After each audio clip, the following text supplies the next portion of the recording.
Congratulations, Anthony. Another win under your belt. You must be delighted. Yeah, we are. I mean, that's sort of 3 games unbeaten now. 2 1-0s, 2 clean sheets in a row, and back-to-back wins at home. So very pleased with that. As we said before, we got sort of challenged a little bit after that Solihull game, and I think the players and staff and everyone have really reacted in the right way. And no more than today with another game where the odds were stacked against us after the send-off, and to keep that clean sheet and get that victory was a credit to the players today. And before we get round to the sending off, can I just ask you to clear up who did actually score the goal? Because I went to see my friends at half time to ask them, and I got about 5 or 6 different names. Who is claiming it? Yeah, I'm not actually sure. I know Josh Thornton got the last touch from us, but it could have been an own goal. But I'm sure Josh will be claiming it, that's for sure. And pleasing to get another goal from a set play as well, and not concede any ourselves. So I would say Josh Thornton will definitely be claiming that one, but it could be an own goal. I'd have to see it again. And it was a game that you were winning comfortably, weren't you? And then came that controversial moment where Matt Young was sent off. What did you make of that? Well, it was quite clear and obvious that it wasn't a red card. I didn't think it was that type of game. Anyway, there weren't any serious bad challenges. There were a lot of yellow cards in the game, and I think a lot of managers speak about when a refereeing decision cost their team, and it didn't today, but it really could have, and that really changed the game. They allowed them to get on the front foot, put balls in the box.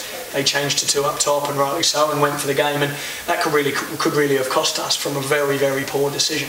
It was very quick to give it, and it just wasn't a send-off, and I really feel for Matt Young. And you must have been delighted, though, with the way your players responded, because it would have been very easy, wouldn't it, for them to feel sorry for themselves? Yeah.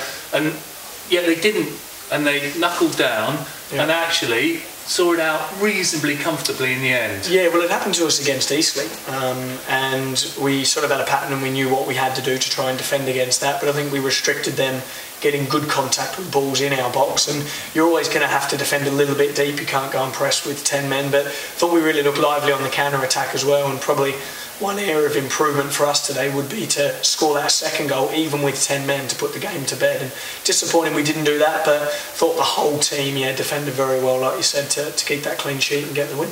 And yet, it wasn't for want of trying, was it really? Gregor Cox, who I thought led the line magnificently today, showed great energy again. He was so unlucky, wasn't he? Particularly near the end where he hit the underside of the bar. Yeah, I think it's the second time in a row now that he's played up top as a 9.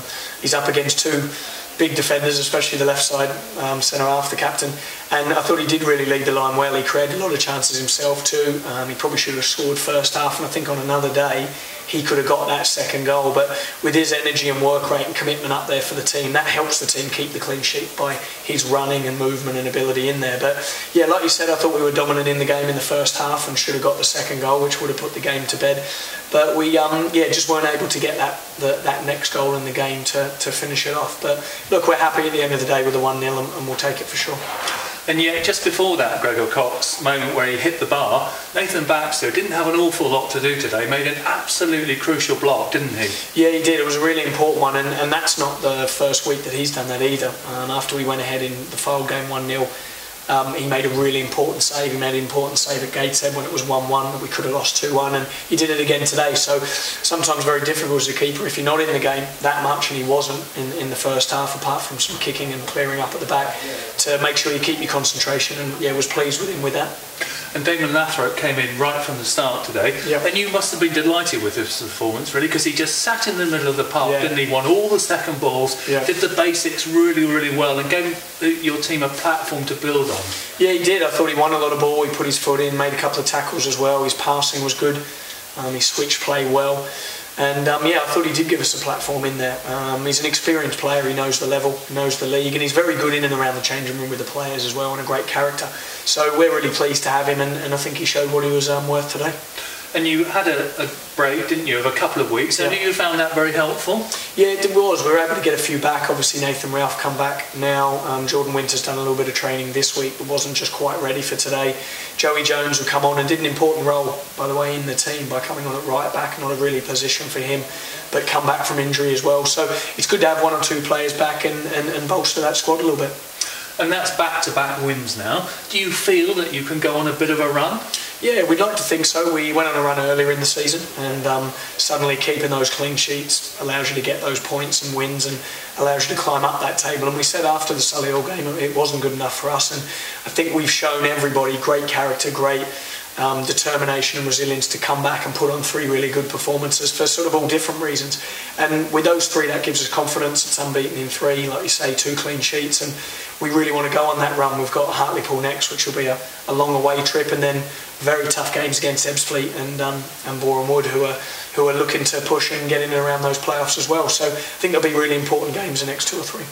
And although the transfer window was shut, and you must have been relieved that you didn't lose any players, are you still looking to bring better players in, do you think, to freshen things up a bit? Yeah, I mean, we have a lot of interest in our players, of course, because a lot of them are young and got ability to go and play higher, and that's great, but we were happy with the ones that we kept. We're relatively pleased with the deals that we did do as well, but yeah, we are still looking. We want to make sure, as I've said many times, we get those right players in, the ones that will add to the squad and bolster the starting lineup as well, not just the squad. So we've been working hard over the last few weeks and weren't able to get anything done by this weekend, but hopefully moving forward we can hopefully add 1 or 2. And what's the news on Louis Ramsey? Yeah, he's gone back to Norwich to get a little bit of treatment, which he did last time when he got his ankle injury. We think he's going to be out for probably 3 to 5 weeks from when he got injured. So we get regular updates with him, and Norwich are very good with his rehabilitation. So hopefully soon, but don't think he'll be back for this weekend. And next up, you've got a long away trip next Saturday to Hartlepool. What are your thoughts about that game? Yeah, I think they're still a big club. Obviously, I know they've had a few off-field issues at the moment, but they've still got a lot of good players there, and it'll be a tough place to go. I think anywhere you go in this league, for whatever reason, it's always tough away from home. But with our performances over the last 3 games and the 2 back-to-back wins, it gives us good confidence to go up there and try and win the game. Lovely. Thank you very much for your time, Zeb. Thank you.